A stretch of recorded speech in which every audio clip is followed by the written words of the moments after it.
as-sakinata fi qulubil mu'minin yazdadu imanan ma'a imanihim. Asyhadu an la ilaha illallah wa asyhadu anna Muhammadar Rasulullah. Allahumma shalli ala sayyidina Muhammadin wa ala alihi wa ashabihi ajma'in. Amma ba'du. Allah Subhanahu wa ta'ala berfirman di dalam Al-Qur'an, ya ayyuhalladzina amanu kutiba alaikumusiyam kama kutiba 'alal ladzina min qablikum la'allakum tattaqun. Ya ayyuhalladzina amanu, hai orang-orang yang beriman kepada Allah Subhanahu wa ta'ala. Jadi perintah puasa ini diawali dengan seruan bagi orang-orang yang beriman. Artinya bahwa kalau kita ini sudah menunaikan ibadah puasa, maka itu berarti kita telah membuktikan bahwasanya kita adalah orang yang beriman. Karena ada orang mengaku Islam tapi tidak beriman. Tapi semua orang beriman sudah tentulah itu adalah orang Islam. Kalau ada orang mengaku beriman tetapi dia bukan orang Islam, itu adalah orang yang sesat keimanannya. Karena keimanan yang benar adalah keimanan kepada Allah Subhanahu wa ta'ala. Jadi yang disuruh itu adalah orang yang beriman kepada Allah. Kutiba alaikum, diwajibkan atasmu syam, puasa. Siapa yang diwajibkan ini? Yang pertama adalah orang Islam. Jadi yang wajib itu, yang masuk wajib itu yang pertama orang Islam. Yang kedua adalah orang yang sudah balik. Bagaimana dengan orang yang belum balik? Orang belum balik itu belum wajib, tetapi kalau berpuasa sudah sah puasanya. Hanya saja dia belum dibebani dengan kewajiban. Nah, kapan seorang anak itu boleh diajari berpuasa?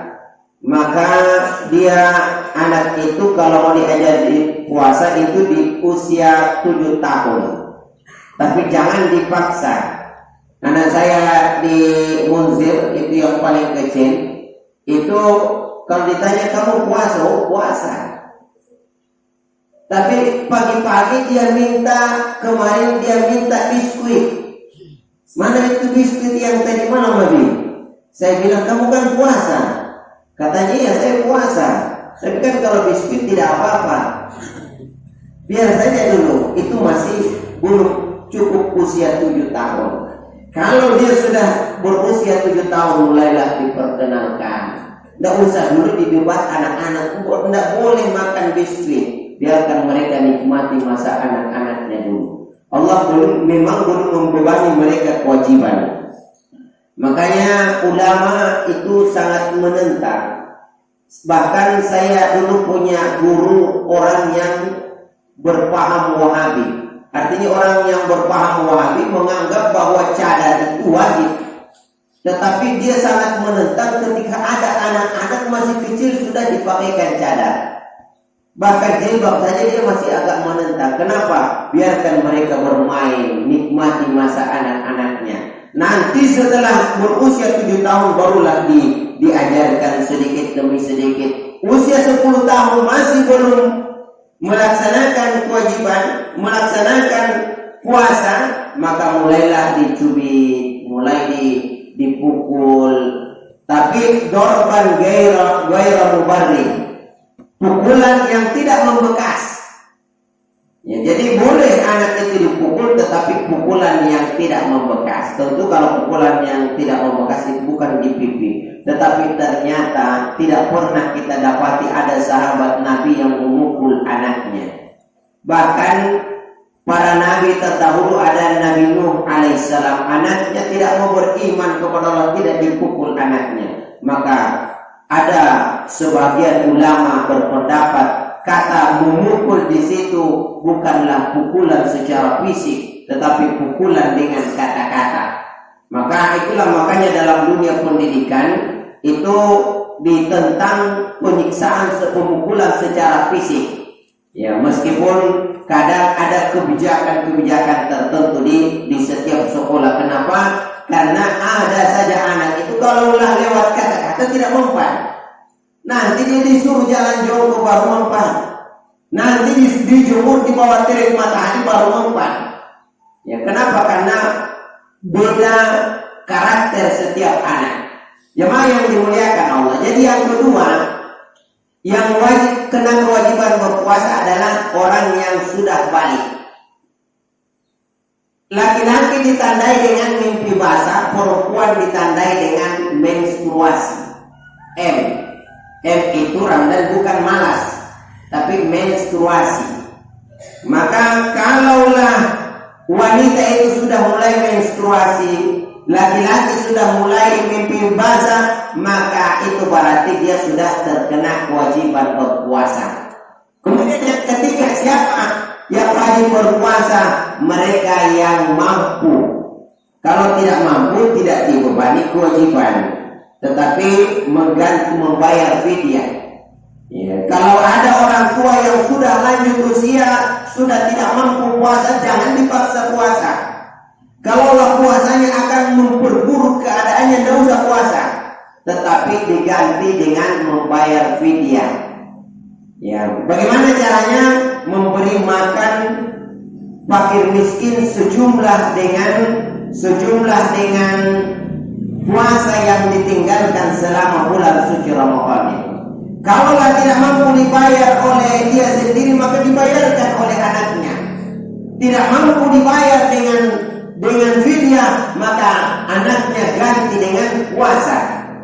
Jadi anak berpuasa diniatkan untuk mengganti puasa yang telah ditinggalkan oleh orang tuanya. Jadi yang wajib puasa itu adalah mereka yang mampu. Ada orang-orang yang tidak mampu. Siapa lagi mereka yang tidak mampu?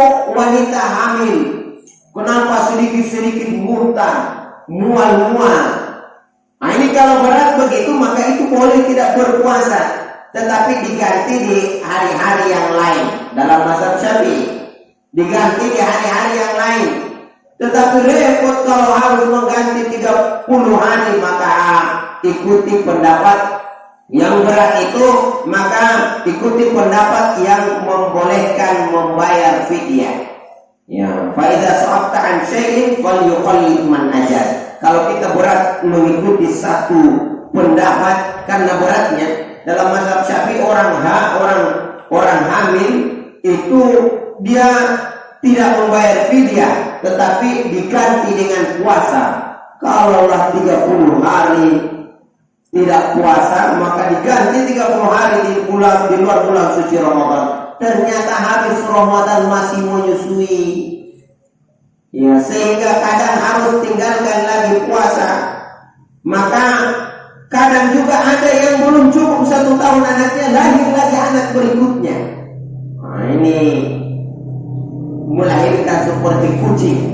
Ya, setiap tahun lahir, maka dia boleh, dalam satu pendapat boleh membayar fidyah. Ya, dia termasuk ke dalam kelompok orang-orang yang tidak mampu berat untuk berpuasa, maka dia cukup membayar fidyah. Jadi yang pertama Islam, yang kedua balik, yang ketiga mampu, yang keempat berakal sehat. Kalau orang gila tidak wajib. Maka kalau ada yang bertanya, bolehkah saya tidak berpuasa? Boleh. Dengan satu syarat, kamu harus menjadi gila dulu. Itu yang tidur di luar itu harus bangun itu. Ini terkait tentang hal-hal yang diwajibkan. Nanti kamu tidak tahu yang mana yang wajib berpuasa, yang mana yang tidak. Ya, kalau perlu jangan bawa bantal di situ, kasus sekalian. Santri itu harus memberikan contoh, harus semangat mendengarkan ilmu. Ya, kalau santrinya lembek, bagaimana dengan yang bukan santri? Yang santri saja lembek. Maka santri perhatikan. Nanti kamu ditanya siapa saja yang wajib puasa itu ini. Ya, itu kalau mendengar. Kalau tidak mendengar, apa yang bisa kamu jelaskan? Apa yang pertama? Islam. Yang kedua balik. Yang ketiga berakal sehat. Yang keempat mampu. Yang kelima, ini perhatikan putrinya, tidak dalam keadaan haid dan nifas. Kalau sedang haid tidak boleh puasa, haram hukumnya. Tetapi diganti di hari-hari yang lain. 6 hari yang ditinggalkan di dalam bulan Ramadan ganti 6 hari di luar bulan suci Ramadan. Bagaimana kalau misalkan sudah jelang berbuka puasa tiba-tiba keluar, maka batal puasa ganti di hari-hari yang lain. Dengar itu, jangan cuma tidur, supaya nanti paham, oh biarpun cuma 5 menit menjelang berbuka, kalau tiba-tiba keluar darah, maka batal puasa. Wajib mengganti di hari-hari yang lain. Jangan sampai di akhirat ditanya, kenapa kau tidak puasa? Saya tidak tahu. Apakah tidak ada ustaz di kampungmu? Ada, tapi tidak pernah diberitahu. Sudah saya beritahu, kamu tidur. Makanya jangan tidur. Kemudian bagaimana jikalau berhenti Perhatikan ini. Ini yang banyak tidak dipahami kaum hawa ini. Bagaimana kalau berhenti di jam 12? Pertama sudah kena kewajiban sholat zuhur, biarpun belum mandi. Kenapa? Karena wajibnya sholat itu setelah bersih, bukan setelah mandi. Hanya saja mandi itu adalah syarat sahnya. Ya kalau kita sholat tidak mandi dulu, itu namanya tidak sah. Tetapi sudah wajib sholat. Kenapa kamu tidak sholat? Belum mandi. Kapan mandi? Nanti sebentar maghrib. Jadi kewajiban sholat itu tidak menunggu sampai mandi, tetapi kewajiban sholat jatuh setelah berhentinya menstruasi itu. Ini kalian juga jangan mentah-mentah kita yang kita bicarakan adalah baru kamu tidak mau dengar. Ini kan persoalan perempuan. Nanti kamu punya istri, istrimu kalian ini tahu kamu dari pesantren, dia tanya, oh tidak apa-apa, besok saja kamu mandi.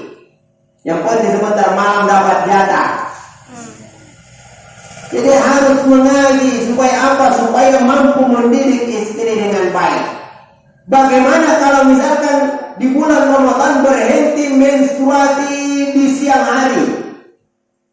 Apa yang harus dilakukan? Menahan seperti orang yang berpuasa. Orang kadang-kadang, kenapa kamu makan seenaknya saja? Saya kan tidak puasa. Kamu tidak, sudah bersih. Kapan bersihnya tadi siang? Makanya kamu di sini makan bakso, iya. Padahal sudah berhenti menstruasi. Itu orang yang sudah berhenti menstruasi, memang dia tidak puasa hari itu, tetapi kena hukum harus menahan seperti orang yang berpuasa. Semua yang tidak puasa tanpa unsur yang dibenarkan di dalam agama, maka dia wajib untuk menahan seperti orang yang berpuasa. Kamu tiba-tiba mual-mual di siang hari kemudian minum, sengaja minum, berarti batal puasa. Apakah setelahnya kita bebas melakukan apa saja? Tidak. Orang yang batal puasanya bukan karena urusan yang dibenarkan dalam agama, bukan karena dalam sedang perjalanan, bukan karena menstruasi, maka dia kena kewajiban menahan seperti orang yang berpuasa. Paham? Makanya perhatikan supaya paham. Nanti kalian ini asal-asalan saja makan-makan padahal sudah berhenti mens. Ataukah kebetulan kamu tidak terbangun, lupa berniat, akhirnya tidak puasa? Apakah kemudian boleh makan seenaknya? Tidak. Kamu tetap kena ketentuan tidak menahan, karena ketentuan menahan seperti orang yang berpuasa. Nah, makanya mengaji fikih ini penting. Supaya apa? Supaya kita tahu hukum yang sebenarnya. Siapa lagi yang kena kewajiban berpuasa? Yaitu mereka yang tidak dalam keadaan sedang musafir, sedang dalam perjalanan. Yang mana perjalanan mana yang dimaksud? Apakah boleh kita berpuasa dengan perjalanan ke pasar? Bomong satu. Tidak, persyaratannya itu adalah perjalanannya menempuh 85 kilometer. Jadi kalau kita melakukan perjalanan diperkirakan, apakah kira-kira jaraknya ini sampai 85 kilometer? Kalau memenuhi 85 kilometer, maka itu berarti boleh tidak berpuasa. Tapi boleh saja, tetap boleh juga berpuasa. Artinya itu pilihan, itu rukhsah, keringanan dari Allah Subhanahu wa Ta'ala. Kalau mau tetap berpuasa boleh, tapi kalau mau tidak berpuasa boleh juga. Kenapa? Karena memang Allah berikan keringanan-keringanan. Maka semoga kita ini termasuk hamba-hamba yang mampu menjalankan ibadah puasa ini dengan baik. Semoga ibadah puasa yang kita lakukan ini bernilai pahala di sisi Allah Subhanahu wa Ta'ala. Semoga kita diberikan kemampuan oleh Allah Subhanahu wa Ta'ala untuk melaksanakan ibadah Ramadan ini dengan baik. Mendirikan sholat malam, gak usah lagi dikasih bangun, tetapi bangun sendiri. Ya, kalau sudah bangun langsung ambil air wudhu, cuci muka, gak usah lagi tarik nafas dulu, Ustaz. Kenapa belum tinggalkan seperti itu dulu? Kayak orang mau zakaratul maut saja. Kita sudah tunggu di sini 1 jam, dia masih belum muncul-muncul. Nah, maka memanglah kita ini harus punya semangat dari awal. Makanya kita ini harus dari awal itu sudah pasang memang garis start. Kita memang ancang-ancang. Kita persiapkan apa yang akan kita buat di dalam bulan suci Ramadan ini. Supaya apa? Supaya kita ada target yang ingin kita kejar. Jangan melakukan ibadah dalam bulan suci Ramadan ini terpaksa. Kenapa? Karena itu akan sia-sia saja. Bagaimana dengan santri ini kan kita laksanakan karena program. Memanglah ini program, sholat tahajud program, tahfizul Quran program. Tetapi jangan melakukan itu hanya karena sebuah program. Tetapi hadirkan hati. Kenapa ini kita lakukan? Kita berharap agar supaya santri itu bisa menjadi pribadi yang soleh-soleha. Kalaulah kenapa orang kadang buntu otaknya itu karena dosanya terlalu banyak. Kalau ada santri susah hafalannya itu karena dosa di kepalanya terlalu banyak. Terlalu banyak pikiran yang kotor di dalam kepalanya itu. Maka itu kita bersihkan di dalam bulan suci Ramadan.